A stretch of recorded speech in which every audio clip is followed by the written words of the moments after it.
I believe we are slow. We need to double up because we are currently on chapter 3 and we still have as much as 13 chapters to go. So the questions, I think, I won't say it's dragging us behind, but then those are the essentials anyway. That's what we need, but we'll have to double up. We'll have to be fast so that we'll have much time to finish up the lectures and also continue with our question and answer practice.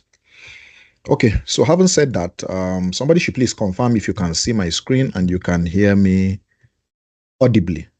Please confirm so that I can be sure you're hearing and you're seeing my screen. So we can start. Good evening, sir. Yes, we can. Okay. Good evening. Thank you so much, Jay. Yes, thank you so yes, much. We can hear you. Good evening, oh, sir. thank you. Thank you, KU. Thank you so much. I appreciate that feedback. All right. So without wasting much time, let's rush. The last time we looked at the question on May 2018, which was question 4, rules of professional conduct. Yeah, so we'll continue from there. May 2019, he tested, I think, the same ethical principles on speaking to the fundamental principles of the IFAC Code of Ethics. So the May 2019 was question B, where he tested rules of professional conduct, which is chapter 3, the lectures we just concluded on. All right, so the question reads, Ayeni Romo Microfinance Bank Limited has been operating for more than 5 years in Ikemode local government of a state in Nigeria. The bank opened 3 cash centers in 3 locations in the local government area in 2013. Business activities have been very encouraging in one of the cash centers until a sudden change in activities in 2016. This resulted in the negative performance of the cash center. The managing director thereafter decided to investigate the causes of the problems in the cash center. An interim report of the preliminary investigation on the cash center identified infractions on cash takings from customers by some staff of the cash center during the year 2016. The MD and the board decided to engage your firm as forensic accountants with the following terms of reference. Number 1, investigate whether fraud has actually occurred, and if so, to obtain evidence to support that assertion in a court of law. Number 2, identify the individuals who have committed the fraud and obtained evidence that can be used in a court of law to link them with the fraud. And 3, estimate the financial loss that has occurred because of the fraud. You are required to analyze and apply the 5 fundamental principles of IFAC's Code of Ethics for professional accountants to forensic investigation. 10 marks. Okay, so that's the question that applies graphically to chapter 3, rules of professional conduct. So we see that there's A, there's B, but the topic does not relate practically or directly to what we are talking about, chapter 3. So the B part asks us to apply and also analyze. Take note of the question. A very simple question in my opinion, but then we have to be careful because it's a 10-mark question. It's comprehensive and it means it's scenario based on forensic accounting and is a specialized area of audit actually. And the examiner's report indicates, when I read it, that all candidates attempted it and the performance was good. Yeah. So it also suggests that the topic might seem specialized, but the concept tested are the core areas of our syllabus. And the A part requires a blend of definitional knowledge and the application of ethical principles. That's the A part, if you look at it. So in answering the question, you will see that the part requires an analysis and application. Analysis and application. That's why I said analyze and apply.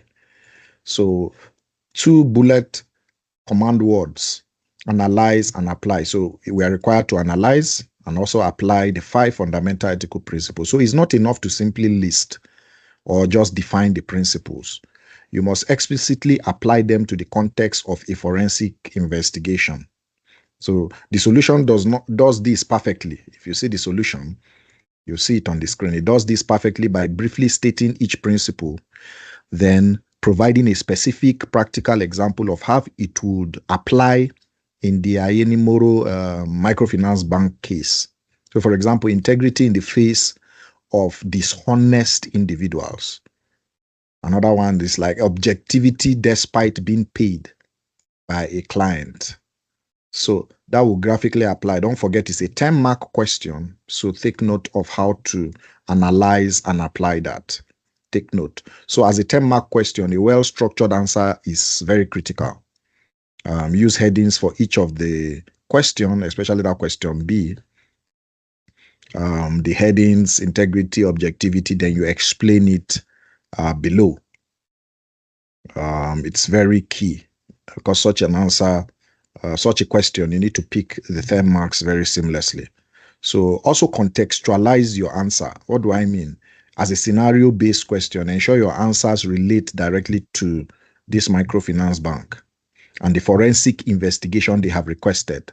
So like stating or explaining the study text concept of integrity or the 5 fundamental principles will not earn you full application marks. Take note of that. So as we said, like we always emphasize, allocate your time wisely. So for a 10-mark question, you have a significant amount of time to dedicate to the question, to this question. So it's vital to cover the 5 fundamentals. Ensure you aim for a balanced response. 2, across all sessions to maximize that 10 marks. It's key. So take note of that as you read through the answer. Analyze and apply.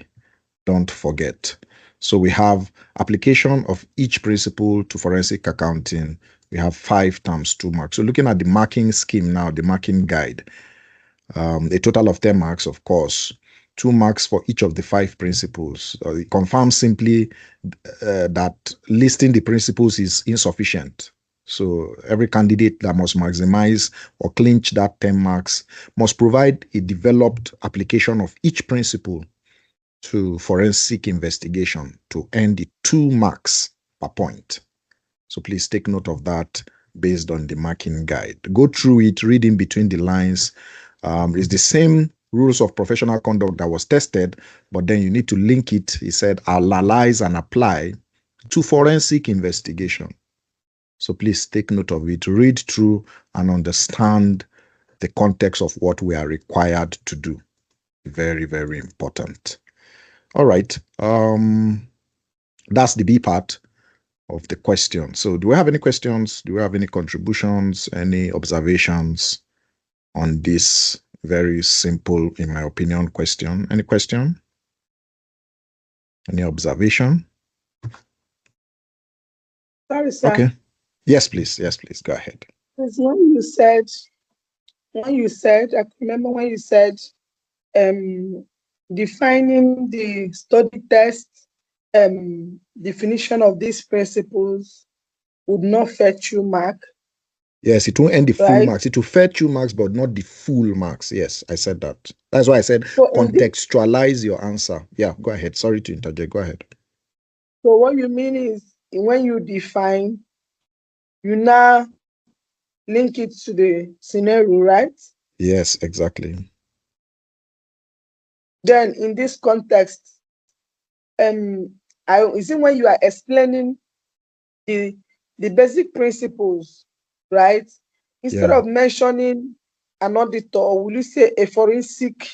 I don't know if you are getting me, because we are looking at forensic here. Exactly. Okay, thank you. So yeah. So I get your question. So let's read integrity now. I just gave you the point, and what I said was contextualize your answer. You know, it's scenario based. Ensure that that answer is specifically related to the microfinance bank. Number 1. Then number 2, also related to forensic investigation as the examiner has requested. So I said simply stating, defining integrity, blah, blah, blah, based on the study text will not end that full 10 marks for you or 2 marks by each. So let's use integrity as a specimen. Look at, he said, in legal disputes and criminal investigations, individuals must be honest. This is practical application to forensic investigation. Then he said, however, their forensic accountant must act with integrity and honesty at all times. Now look at objectivity. It said the forensic accountant is paid by a client to carry out an investigation, and the client will presumably be hoping for a particular outcome to the investigation. For example, in a fraud investigation, the criminal investigators who use a forensic accountant may hope for evidence of guilt. However, the forensic accountant must remain independent in spite of advocacy threat and should seek to obtain evidence to reach a fair opinion. So you can see that he's linking it to forensic investigation, not just stating the correct definition or the study text definition of each of these principles. So that's what we are saying. It's application based. I'm even surprised that the study text didn't link it directly with or stating the microfinance bank directly. Normally, our answers should relate based on what we read in the case, but the Pathfinder spoke to just forensic accounting. I don't know whether other options, okay, professional competence to just forensic, then confidentiality, okay, then professional behavior, okay. Well, if you link it to the microfinance bank, I think it's good, both of them, saying especially what has transpired, linking both. So forensic investigation and the practical case. So read through the scenario or read through the answer so that we can answer based on the context, not just direct definition to earn that 10 marks. I think I'm not even satisfied with the Pathfinder answer because I would have stated at least some of the application or context of what has transpired in IA, even though there were no details actually. They just said the fraud has transpired, blah, blah. There were no details. So maybe that's why the Pathfinder did not link it with specifics there were no details of what, they just said the fraud transpired and investigation was carried out. No, there was no specific. So it's fine, but make sure the forensic investigation and the case is contextualized. Yeah, thank you for that question, UK. And that's a good one. So when I share the solution, let's go through it, read it based on what we are required to do. All right, so that's it for what he tested in May 2019. He tested just that B part of question 1. All right, so any other question, any contribution? Feel free to interject, please. If a thought strikes, an observation, contribution, please feel free, as is our custom. Okay, so let's go to the next question. I'll try to be fast, so please, if I'm too fast, just stop me. We are running out of time. So, okay, so question 6, November 2019 reads, and a group of small practitioners realized that they had not taken advantage of opportunities provided by the Institute MCPE for members' professional development. At a recent seminar which they attended, while waiting for the commencement of the program, one of them overheard a discussion by some other professional colleagues about difficulties they were encountering because of the restriction on the types of non-audit services that can be offered, to the audit clients. The group of small practitioners became curious and wanted to know more. Your partner, who was also listening, interjected that one of the seniors in his firm could help improve their knowledge on the topic. You were therefore given the responsibility to prepare a presentation to the sole practitioners, focusing on ways to improve auditors' independence generally. You were therefore given the responsibility to prepare a presentation. Take note of that. Prepare a presentation. All right. So number 1, discuss the current position of the independence of the auditor and the basis for his position. Number 2. Number A1. Okay. Then number A2, discuss the services that may impair the independence of an auditor if provided by the same audit client, 12 marks. So A1 and 2 is 12 marks, and we are to discuss. All right. Then B part, evaluate the advantages and disadvantages of a firm provision of non-audit services to an audit client. Advantages and disadvantages. Then C, evaluate from evaluate for your audience the arguments in favor of and against mandatory audit firm rotation. 4 marks. All right. So we have a full 20-mark question that tested improving the auditor's independence. Okay. Fantastic question. Even though a bit looks a bit technical. All right. So you see that the question actually tests our understanding of a core auditing concept, and that is the auditor's independence. So it's a foundational topic actually in the AAA, and the question is well structured.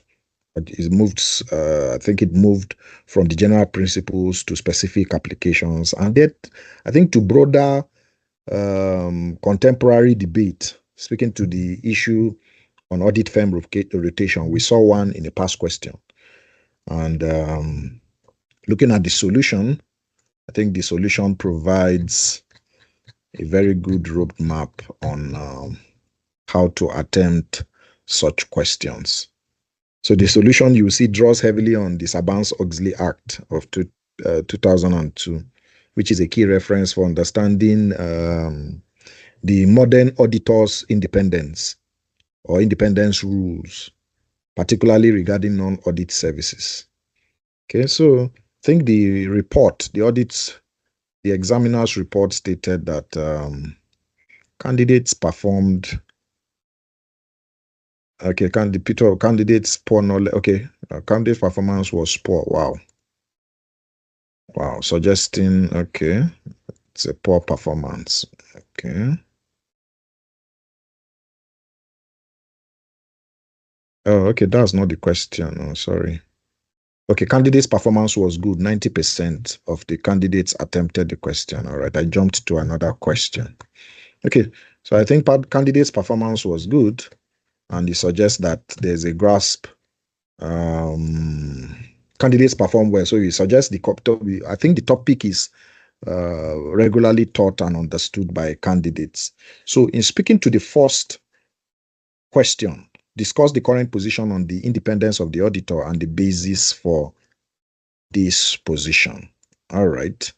So the current position on the auditor's independence, we need to, in writing, what to and how to. You need to start by defining the concept of auditor independence and its importance. Then link this specific concept to a specific well-known event or legislation like the Enron and WorldCom scandals and the subsequent creation or promulgation of Sarbanes-Oxley Act. This shows a deep understanding of the historical context, actually, and the regulatory basis. So for that one, so that I think it's a 6 marks. That is the A Roman numeral 1 and A Roman numeral 2 are 3 marks each. So for the A2, we need to speak to the services that may impair independence. And you see that the prompt asks us to discuss these services. Don't forget, discuss these services. This means you should not just list them. So for each service, briefly explain why it impairs independence. And I think the solution does this well by providing a short explanation for each bullet point. So for example, for bookkeeping, it explains that an auditor cannot audit their own work. Like I think somebody said, I think was it AA, you are auditing yourself. So we need to focus on few key services and explain the conflict of interest they create. So I think the solution provides a good roadmap. Yeah, a lot of them, and we need to explain them. Why state it or explain that the auditor, okay, we need to focus on the key services and explain the conflict of interest declared so that we can end our 6 marks seamlessly. Yeah, so there's a plethora of them the examiner has provided, and you have a lot to pick from. So let's read through the answers and follow that guide practically. Then for the B part, we're asked to evaluate the advantages and disadvantages of a firm's provision of non-audit services to an audit client. All right, so for this, the advantages and disadvantages of a non-audit of non-audit services. The keyword there is evaluate. Don't forget. The keyword is we should evaluate. And it means it means we need to present both sides of the argument. So for advantages, mention benefits like cost efficiency and in-depth client knowledge. Then for disadvantages, we need to mention and focus. Let's focus on the core issue of impaired independence and the perception of lack of objectivity. Yeah, so those core areas. So for advantages, the benefits like cost efficiency, in-depth knowledge of the client. For disadvantages, we need to focus on impairment of independence and perception of lack of objectivity. So your answer should be balanced and concise. Very key. So go through the answers. It makes a lot of sense. Speaking to the advantages, then the disadvantages. The C aspect asks us to evaluate again for your audience the arguments in favor of and against mandatory audit firm rotation. So for the C aspect, the arguments for and against mandatory audit firm rotation, again, the verb is to evaluate, and it requires a balanced discussion. For arguments, focus on benefits of preventing familiarity threats. Take that again. That for arguments, focus on benefits of preventing familiarity threat and improving also public confidence. Then for the against argument, discuss the potential negative impact on audit quality during the transition period due to the new firm's learning curve and the high costs involved. So take note of that. That will help you to write seamlessly. So read through and understand these nitty-gritties that were provided. So generally, I think strategies for earning marks, we need to take note of these action verbs. I can't overemphasize it. Pay close attention to them. Discuss, evaluate, explain. Like I said, discuss means to present an argument and provide evidence. Then the other command word, evaluate, means to assess both pros and cons, advantages and disadvantages. So simply listing points will not earn us full marks. Take note, we need to address these verbs as the examiner asked us. Then number 2, use specific terminology. So incorporate professional auditing terms where appropriate, like speaking to maybe terms like professional skepticism. When you're writing, you put terms like that, familiarity threat, advocacy threat, this demonstrates you have a good and strong grasp of the subject. Very important. Also provide context, like as seen in that part A, Roman numeral 1, linking a concept to its real-world origin. For example, the Enron and WorldCom. It adds depth and shows you have broader understanding of the context. Yeah, so also structure your answer clearly. Like we said, we've always said we can't overemphasize it. Use headers, subheaders, bullet points to organize your thoughts and your response. It will make, your answer easy for the examiner to read and mark, ensuring you get credit for all the points you make. This is very important. And lastly, another strategy, please manage your time and allocate marks. So the question is 20 marks. So we have that 12, the BC 4 marks. Make sure, looking at the marking key now, I need to incorporate this marking key so that you can be mark conscious. You don't just write, you take note of the marks. It's very important. So if you look at the marking key, you see that the part A, Roman numeral 1, speaks to mentioning Sarbanes-Oxley Act and explaining the basis for the current position, the need for credibility, the fallout from the corporate scandals. So don't just mention the Sarbanes-Oxley Act. Briefly explain its role in strengthening independence rules. Yeah, so for the second Roman numeral of that A part, you see the mark shows, or the mark allocated for both, naming the non-audit services, half mark for each, and discussing them, another half mark. It means you need to provide a brief explanation of each service you list. Also, we need to aim to discuss at least 6 services as the key marking key suggests from what we are seeing to ensure we get the full marks for this session. Just go through the solution, read through them. The solution provides detailed explanation actually for each service, which is what discourse means actually in the context of the question. Very important. Then for that part B, you see that the marking key awards 1 mark for each valid point for both advantages and disadvantages. And this reinforces the need to provide at least 2 points for each side. You will see the solution correctly identifies the firm's existing knowledge and cost savings as advantage.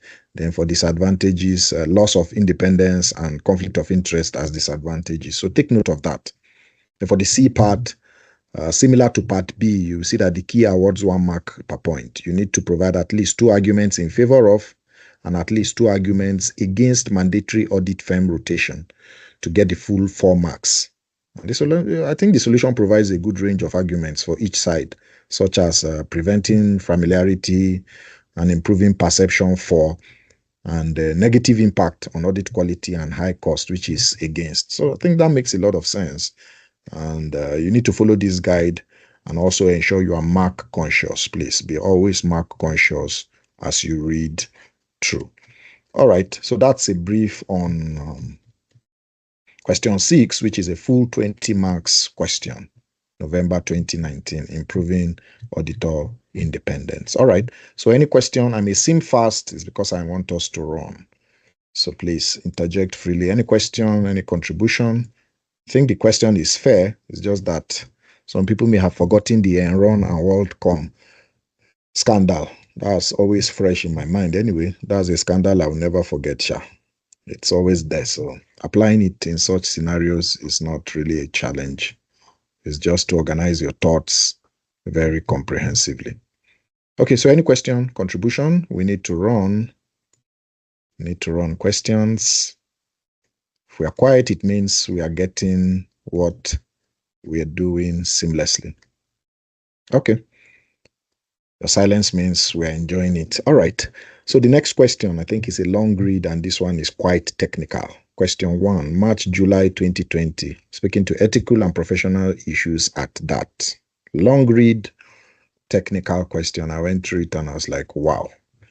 All right. So the question reads, you're a senior manager at that, a firm of chartered accountants responsible for reviewing quality control and ethical matters which arise with regards to the firm's portfolio of clients. During recent investigations, we identified the following matters. Number 1, Dotun Limited. The company's audit committee has asked whether one of DAT's audit partners can be appointed as a non-executive director and serve on the audit committee. The audit committee lacks a financial reporting expert, and the appointment of an audit partner will bring much needed knowledge and experience. Number 2, Kate Nigeria Limited. Kate Nigeria Limited is currently a non-audit client of your firm and has provided a range of non-audit services to the company, including bookkeeping, payroll, and tax computation and advice. The company recently applied for additional financing from its bankers. The amount requested is significant, and the purpose of the loan is to finance the growth aspirations of the company. The management of Kate Nigeria Limited has ambitious plans for growth, which they believe will result in revenue tripling within 1 year and then continuing to grow at a 50% growth rate for at least the next 5 years. As a prerequisite for approving the additional financial request, the bankers have asked directors of Kate Nigeria Limited to audit the financial statements by a big accounting firm. Hence, Kate Nigeria Limited has asked if your firm will become the company auditors as well as continue to provide the existing services. This will include auditing the financial statements for the year ended 31st December 2019 at the request of the new financiers. Number 3, Bucket Group Limited. Bucket Group Limited is an audit client, and an investigation into the group's tax affairs started in January 2019.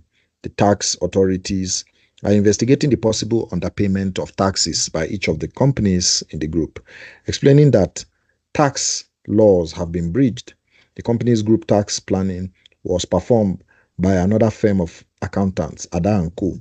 But the group's audit committee has asked if your firm will support the group by looking into its tax position and liaising with the tax authorities in respect of the tax investigation on its behalf. Ada & Co. has resigned from their engagement to provide tax advice to the group. The matter is to be resolved by a tribunal, which is scheduled to sit in May 2020. Number 4, Danladi Nigeria Limited is an audit client of your firm. The management team of the company has asked you to perform evaluation of shares for another audit client, Moko Nigeria Limited, with a view to buying the entire shareholding. Moko Nigeria Limited is a private company whose shares are owned entirely by the original founder, Mrs. Janet Moko. Required. From the scenario above, we need to discuss, or we're required to discuss, the ethical and other professional issues raised and recommend any actions which should be taken in respect of A. Dotun Limited, 10 marks, B. Kate Nigeria Limited, 10 marks, C. Bucket Group Limited, 10 marks, D. Aladi Nigeria Limited, 10 marks. We have a 40-mark question before us. I think this was the former dispensation before we transited back to the 30 marks compulsory number 1 question. Okay. So, ladies and gentlemen, a long read, but then you see it's a comprehensive question that tests your practical application of ethical principles in auditing. So, it's a scenario-based problem, which is common in professional exams of AAA. Actually, the core of the question revolves around fundamental principles of the ICAN Code of Professional Conduct, and the examiner actually indicates poor performance, likely because candidates fail to apply their theoretical knowledge to the specific scenarios presented in those cases. So we must take note that if we must succeed, vital key here is to break down each scenario, identify the specific ethical threats, excuse me, and then recommend appropriate safeguards or action. So it's very important you take note of that. Speaking to what to write and how to write. So for Dotun Limited, the question asks us to discuss the issues and recommend actions. Yeah. Okay. So discuss the ethical issues and other professional issues raised and to recommend actions. So two-barreled. Discuss and recommend. So the main issue is the threat to independence. So if a partner becomes a partner of the audit firm becomes a non-executive director, you should identify the specific threat, speaking to self-interest, which is a financial interest, and also self-review, reviewing your own work or judgment. Then also advocacy, intimidation, and familiarity. Then the recommended action should be a clear prohibition on his appointment. Simple. While the firm remains the auditor. You can also mention the cooling off period. For example, at least 2 years for key audit partners as a concrete recommendation. So remember Sammy now on cooling off period. Yeah, so the solution, if he must join, the partner must, so 2 years is the minimum requirement for cooling off period. Remember Sammy raised the issue of cooling off period in one of the classes. So this is the point now for application. Take note of it. Cooling off period. Okay, Sammy is on the call. All right, I just went through the list now. So cooling off period is very important you mention. I don't think it was mentioned in the case, but it will be good. In respect of audit clients, a key audit partner should not accept key, okay, until at least, yes, 2 years after the conclusion of the audit. Exactly. So that 2 years is the cooling off period we talked about in one of the classes. So please read through the answers. These are practical ways these questions could come. And as a poor performance, well, we don't know if it will come in this way. So please, this question is a practical type of question that the examiner likes to test. Yeah. So don't forget, mention the cooling off period, at least 2 years for key audit partners as a concrete recommendation. So you could pick your 10 marks seamlessly. All right. So let's look at Kate Limited. Kate Limited. Kate Limited. Okay, so for Kate Limited, you see that the scenario presents a classic change in engagement from non-audit to audit services. So the key issue here is the self-review threat, because the firm will be auditing its own bookkeeping, payroll, and tax work. So you must discuss this threat and then recommend safeguards. So looking at the solution, it points to important safeguards like using a separate audit team and department. So emphasize that the firm must not take on the audit engagement unless the self-review threat can be annihilated. In fact, can be fully eliminated, which is highly unlikely in this case. You see that the engagement, no. I think it's highly unlikely in this case because it speaks to gross independence, and the new engagement letter is a standard procedure, not a safeguard against the ethical threat. Yeah, so the points to note, read through it, I don't think is sufficient. So we need to take note of what the solution points to. Emphasize that the firm must not take on the audit engagement unless that self-review threat has been annihilated. And in this case is unlikely for the self-review threat. So in summary, the firm must not take up the engagement. Yeah. So that's the solution. So read through the solution, and I think it will provide us with clear context on what and how to do. All right. So Part C, Bucket Group Limited. Part C, Bucket Group Limited. The ethical issue here is a potential advocacy threat, which is clear, by representing the client in a tax investigation. That will be acting as an advocate, which compromises its objectivity as the auditor. The key also mentions professional competence and due care. If you look at the answer, so it's which are relevant because the professional competence and due care is relevant because the investigation is complex and the previous tax firm resigned. So our recommendation would be is to decline the engagement to maintain our independence. I also suggest you mention the professional courtesy of communicating with the previous accountant. Speaking about Ada and Co. Yeah, so that professional courtesy is good. We reach out to her. Yeah, okay. So they normally notify that the other accountant of the work has been okay. So in speaking to this Bucket Group Limited, I think we should provide such context to the answer. All right, so let's look at the fourth one, the last one, which is Danladi Limited. Danladi Limited. Danladi Limited is a clear case of conflict of interest. The firm would be performing evaluation of one audit client on another audit client, Danladi on Moko. So it creates an advocacy threat, acting for Danladi's interest, and a significant confidentiality threat, breaching the confidentiality of Moko.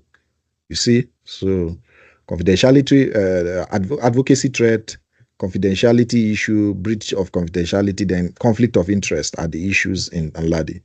Our recommendation should be to decline the evaluation engagement for either or both of the clients to avoid conflict. We must also mention self-review, as that will be auditing evaluation it performed, auditing itself. So we need to mention that. Please read through the answers and take note of the key words. You see that performance was poor, so such a scenario could be represented or represented to us in another form. So take note of specific threats. You need to identify specific threats based on those case study. Take note of them. Don't just say ethical issues. Be precise. In answering, please be precise. Name the specific threat from the ethical code. Self-review, advocacy, familiarity. Please name them.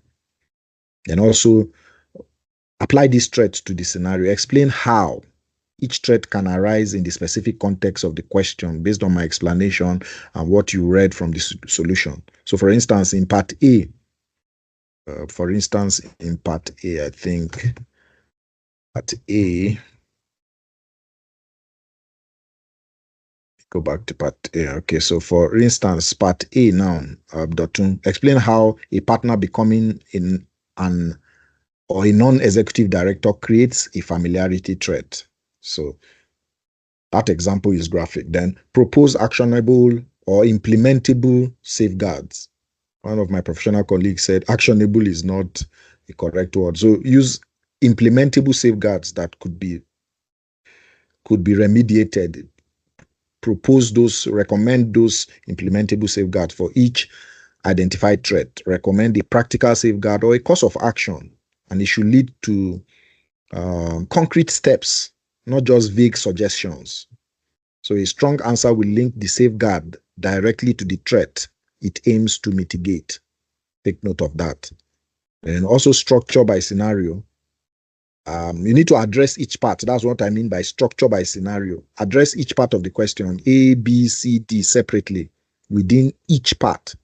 Use subheaders, like we always advocate, or bullet points to clearly distinguish between the issues or the threats and the recommended actions. So you see that if you use this format, it aligns with the marking key and makes your answer easy to follow.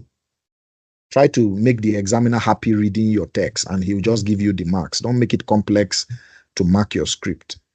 And also focus on the core principles. Remember the fundamental principles. We are aware of it. We've been going through it. Several questions has tested this, so it should have stuck to us by now. So remember the integrity, professional objectivity, professional competence, and due care, confidentiality.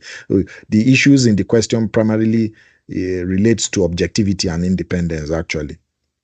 So it's very important we take note of this. And looking at the marking key now, if you look at the marking key, for part A, it explicitly awards marks for explaining the ethical issues, and then for listing and explaining the threats. This confirms that simply listing threats is not enough. You must discuss them. It also allocates marks for discussing the safeguards and how self-interest threats arise. So make sure to include this. Then the B part, Kate. You see that the key lists specific points to be noted, such as independence threat, objectivity threat, use of specific team or departments, and a new engagement letter. This confirms that your answer should cover a range of issues and not just focus on one. While the new engagement letter, looking at the case, is a good point, the core of the answer should be on self-review threat and the need for departmental separation. And most big fours do that now. They have departments doing different things. That could suffice to some extent. And for part C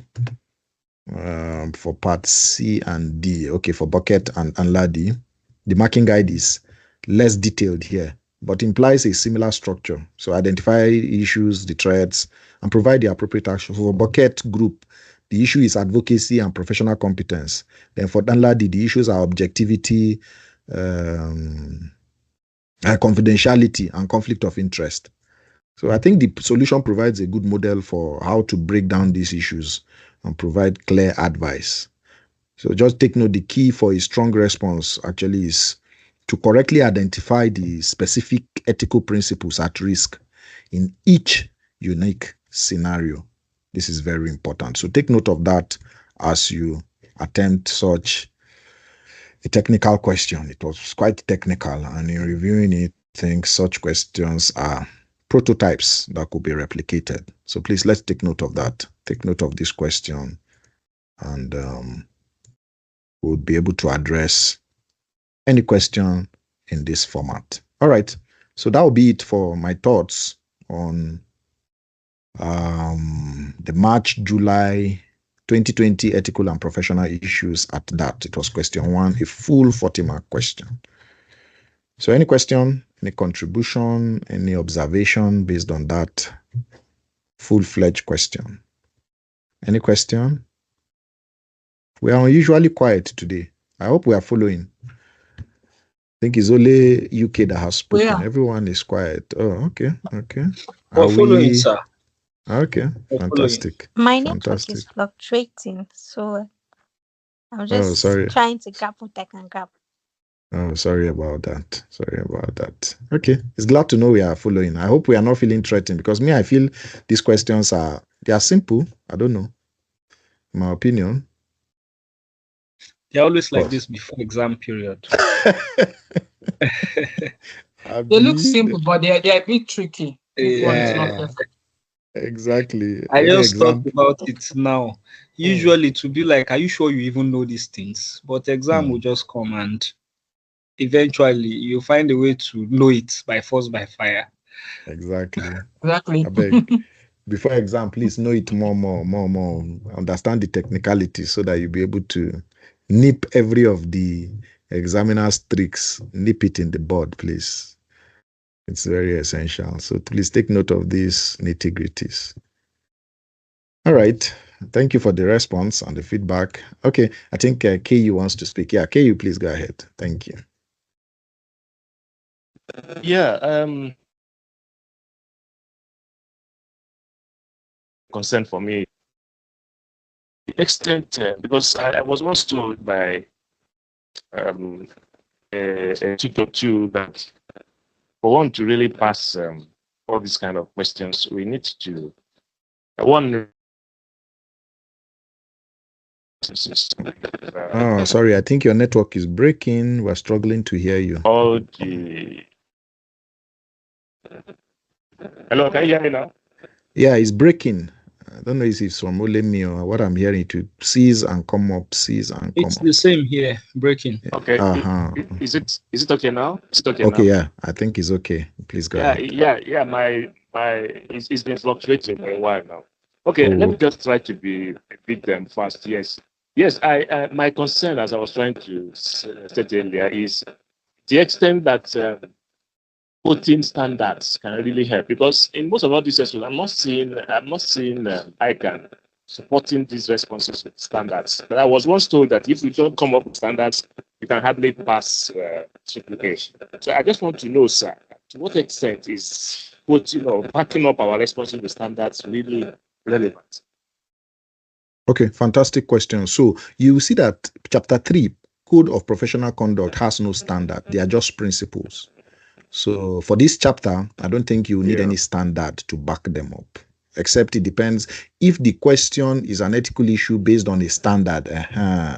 But you see that most of the questions need you to apply the principle to the scenario. So I think maybe when we come to standards, it will be around Chapter 7, Audit Evidence, Chapter 8, Chapter 9. And I think the questions and the past questions, the Pathfinder relating to those topics, Chapter 8, Chapter 9, Chapter 10, group audits, all those technical areas, you see questions where, you must apply the standards. I think we'll come to that area. So, but for professional, Chapter 3, rules of professional conduct, I don't think there's any need for standards. So this chapter does not need you to really apply any standard. I hope you're okay with that response. Okay. Yeah. That's okay. Okay. All right. You're welcome. Okay. So thank you for bringing that on. I feel I'm not just speaking to myself. All right. So let's look at the next question before we go on break. I think we should be able to look at this November 2020. Okay. So he tested ethical threats and other professional issues. So the question reads, you are a manager in Obuns & Co., a firm of chartered accountants responsible for the audit of Akudre PLC, a listed entity for the year ended 31st May 2020. The company operates in the textile industry. It manufactures a range of goods, including clothing, linen, and soft furnishing. The company employs a team of approximately 750 staff or sales staff around the country who sell the company's products to both households and small to medium-sized businesses. Your firm was appointed as auditor in January 2020. Around 75% of Akudre PLC's sales transactions are cash-based, and each of the company's sales staff prepares a cash sales report on a monthly basis. According to Akudre PLC's CEO, Adu Oke, and in order to foster an entrepreneurial spirit amongst its staff, each staff member, including the senior management team, is encouraged to make cash sales on a commission basis to friends and family. Mr. Oke leads the way with his scheme and recently sold products with a value of 4 million naira to his business associates. He transferred these funds directly into an offshore bank account, the company's name to which he is the sole signatory. Review the audit working papers. Your review of the audit working papers and an initial meeting with Mr. Oke identified the following potential issues. The audit engagement letter and the working papers of the taxation section of the audit file You establish that Obuns and Co. performed the taxation computation for Akudere PLC and completed the tax returns for both the company and Mr. OK. All of the taxation services have been invoiced to Akudere PLC as part of the total fee for the audit and professional services. Mr. Oke's personal tax return includes a significant number of transactions, including the purchase and sales of properties in various international locations. Okay.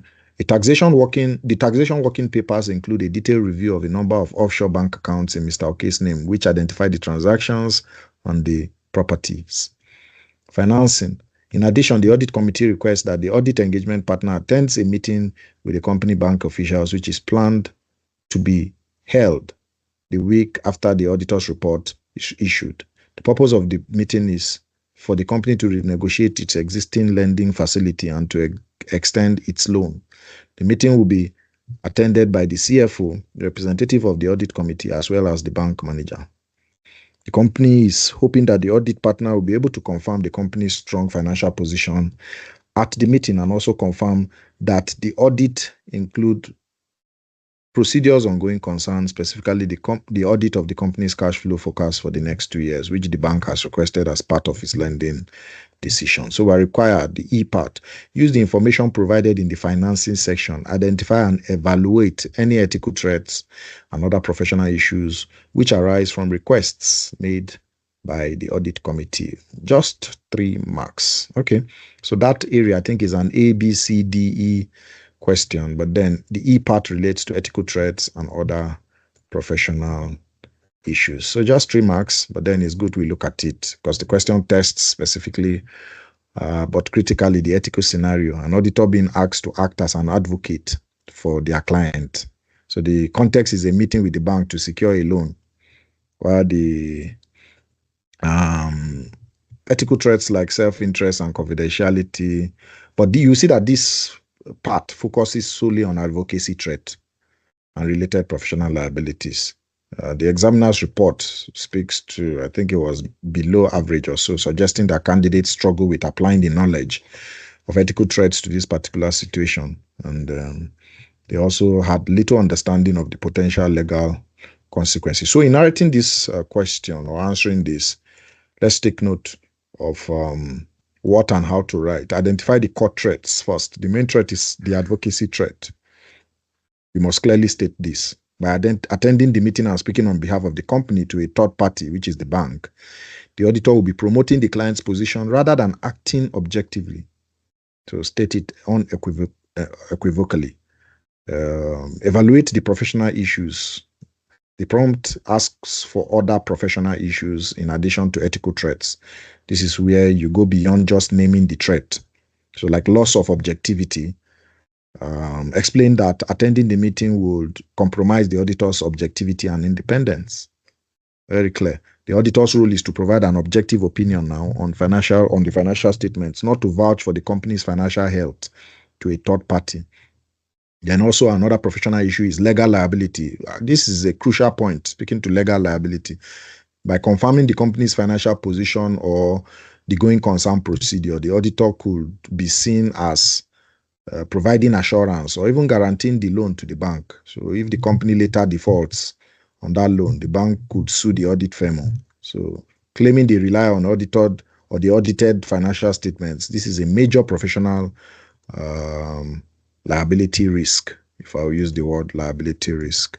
So the recommended course of action is your response should be like, should include a clear recommendation. The only appropriate action is for the audit firm to decline the invitation to the meeting. Simple. And you should briefly explain this to the audit committee, citing the ethical and legal reasons for declining. Even though it's a 3 marks question, the E part, you can pick it seamlessly now by explaining this. Even though the answer, in my opinion, is more than 3 marks. So, well, I think 3 points. Yeah, he stated those 5, but 3 should suffice. 3 explanations, bulleted, should give us a roadmap. So generally be specific. Don't just state it's an ethical problem. Name the specific threat. So strategize how to answer your questions. advocacy threat to objectivity. This demonstrates a precise knowledge. You're demonstrating a precise knowledge if you mention the threat. You are demonstrating a precise understanding of the ethical framework. So go beyond the obvious. The prompt is worth 3 marks, so you need to, more than just a single point, mention the ethical threat, but also include the practical, legal, and professional implications. You see, the solution provides correct. The solution provided correctly identifies the legal liability aspect. Then link the actions to consequences. Actually, for each issue you identify, explain its consequence or impact. For example, attending the meeting, which is the action, leads to an advocacy threat and potential legal liability, which is the consequence. So link the action that will be taken by the auditor to the consequence of that.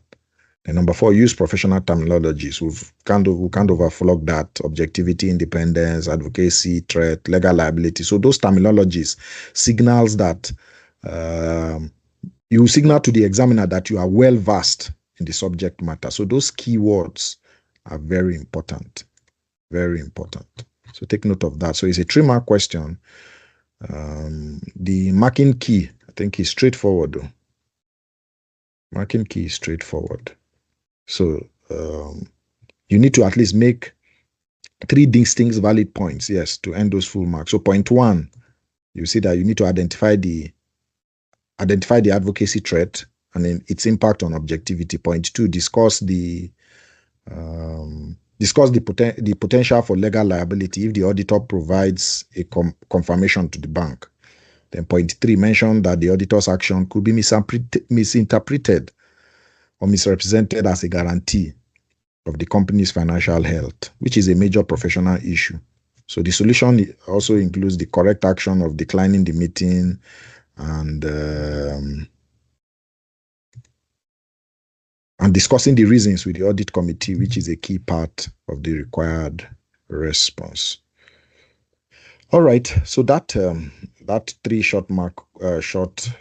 3-mark question is a full scenario question. So any questions on that?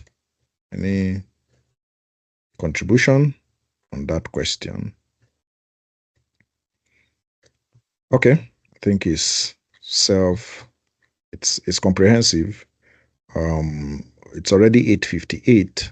Let's go on break. We've been